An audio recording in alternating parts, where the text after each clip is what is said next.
कक्षा 12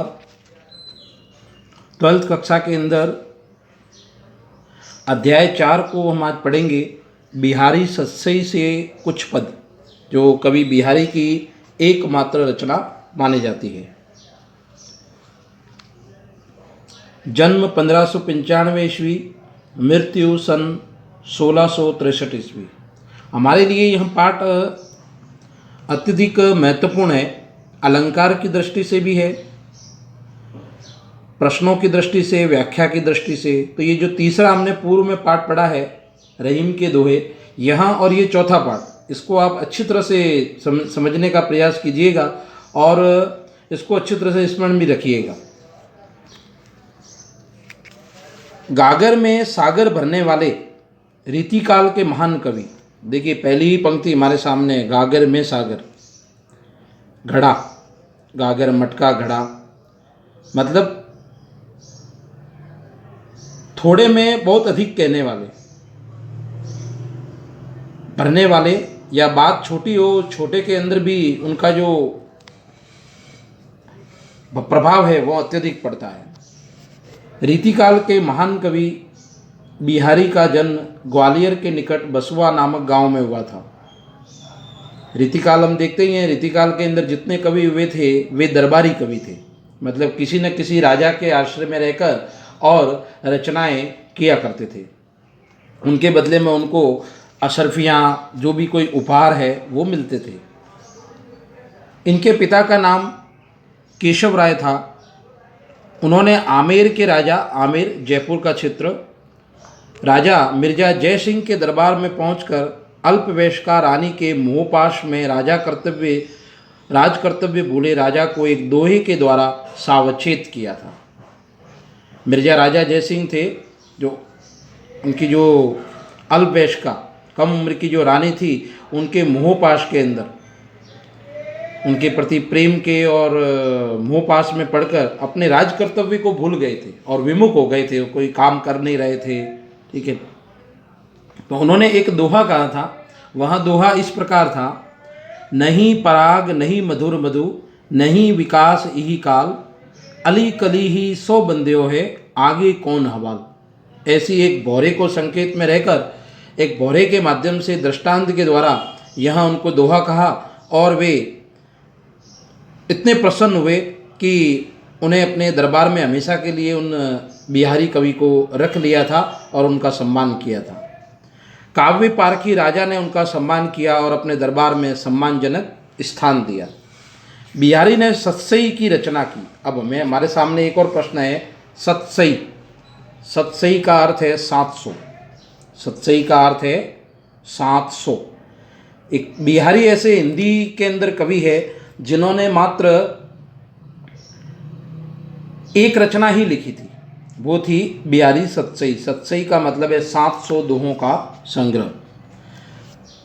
कवि ने भक्ति, नीति, श्रृंगार, प्रकृति चित्रण, ज्योतिष एवं बहुआयामी ज्ञान पर आधारित दोहों की रचना कर अक्षय कीर्ति अर्जित की।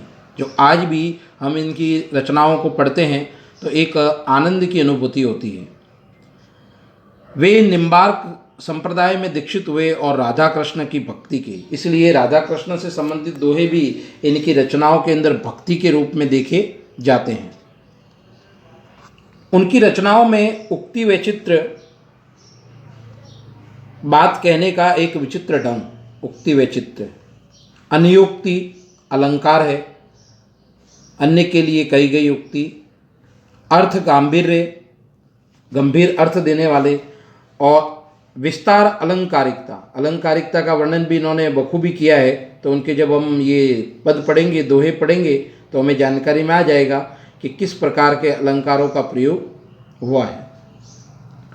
और कल्पना की समाहार शक्ति का विलक्षण समावेश है। ये जो पंक्ति दी है, ये पंक्ति एक बोर्ड की तरह से इस प्रकार के प्रश्न बनते हैं। ये हमारे एक प्रश्न की दृष्टि, एक पूरा कोटेशन लेकर एक प्रश्न भी बन सकता है। उनकी समाहार शक्ति के कारण ही कहा गया है, सत्सैया के दोहरे जो नावक के तीर, देखन में छोटे लगे घाव करे गंभीर। आचार्य रामचंद्र शुक्ल का यह कथन है। उन्होंने उनके बिहारी के लिए कहा है कि सतसैया के दोहरे ज्यों नावक के तीर, देखन में छोटे लगे। सतसैया के जो दोहे हैं, एक एक जो दोहा है वह एक नावक के तीर के समान है। देखने में छोटे लगते हैं लेकिन घाव गंभीर करते हैं। ये छोटा सा एक परिचय दिया है। इतना हमें कवि परिचय का हमारा प्रश्न भी आता है, तो ये छोटा सा एक जो पद है हमें ध्यान में रखना है। पाठ परिचय आज एक और देखेंगे। प्रस्तुत पाठ में बिहारी के नीति, भक्ति, नीति और श्रृंगार के दोहे लिए गए हैं। प्रमुख रूप से ये 3 हैं। भक्ति के दोहे, नीति के दोहे। नीति के किस प्रकार के होते हैं, व्यवहारिक नीति में या व्यवहारिक जीवन में आते हैं, जैसा कि हम रहीम के पद पढ़ चुके हैं। श्रृंगार के दोहे लिए गए हैं। अब देखिए इसमें क्या क्या मूल बातें हैं पढ़ने वाले हैं, वो कुछ बातें इसके अंदर हमको जानने को मिलेगी। उससे पहले मैं एक आपको बता दूं, बिहारी कवि को हिंदी साहित्य के अंदर अश्लील कवि के रूप में भी जाना जाता है। ये और कोई कवि होंगे या संपादक करता होंगे या आलोचक करता होंगे, उन्होंने उनको यह नाम दिया था। क्यों? क्योंकि उनके पदों के अंदर अश्लीलता का ऐसा ही कुछ वर्णन हमें दिखाई देता है, जैसा कि शायद 1-2 दोहों में यहाँ भी दिखाई देगा। इसलिए उनको हिंदी के अंदर अश्लील कवि के रूप में भी जाना जाता है।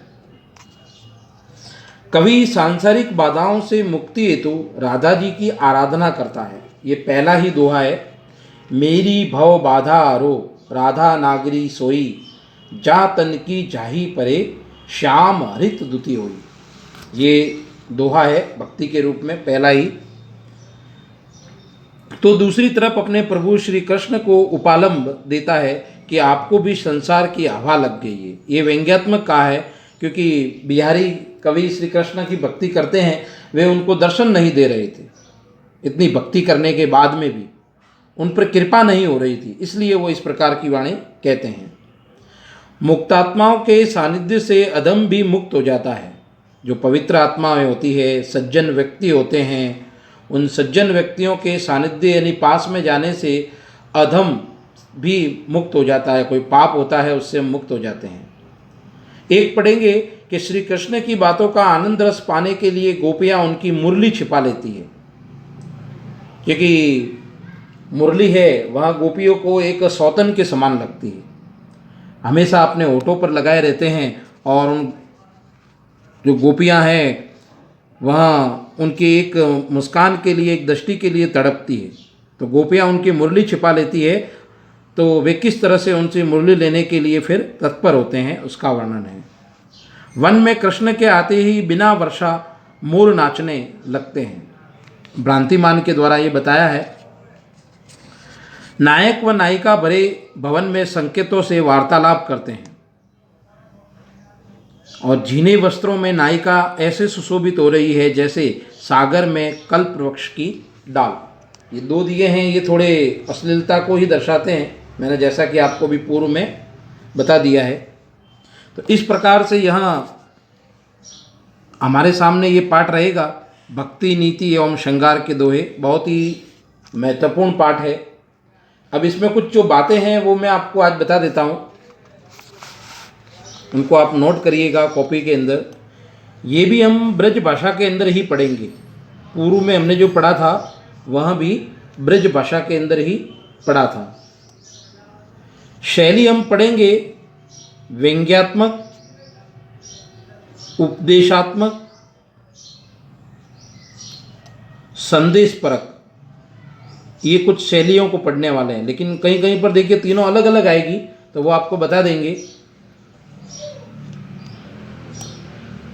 अलंकारिक वर्णन के अंदर अलग अलग अलंकारों का वर्णन आएगा, जिसमें हमको श्लेष भी देखने को मिलेगा, यमक भी देखने को मिलेगा, अनुप्रास भी देखने को मिलेगा, उपमा भी देखने को मिलेगा, ठीक है ना। इसी प्रकार से उत्प्रेक्षा भी देखने को मिलेगा। इस प्रकार से ये जो हमारे कोर्स में है वे सारे अलंकार इसके अंदर मौजूद है। इसीलिए मैंने आपको बताया था कि यह पाठ हमारे लिए अत्यधिक महत्वपूर्ण है। तो इस प्रकार से लगभग हमारे जो पाठ्यक्रम में अलंकार है वो अलंकार भी इसके अंदर आ जाएंगे। तो ये हम पाठ है जो अगली क्लास के अंदर, अगले इस टॉपिक के अंदर ये जितने भी हमारे ये दोहे दिए हैं, इन दोहों का हम अध्ययन ठीक तरह से और बारीकी से एक एक करके अध्ययन करेंगे। तब तक के लिए कवि परिचय और इस पाठ परिचय को आप ठीक तरह से एक बार उसका अध्ययन वापस कर लीजिएगा। नमस्कार।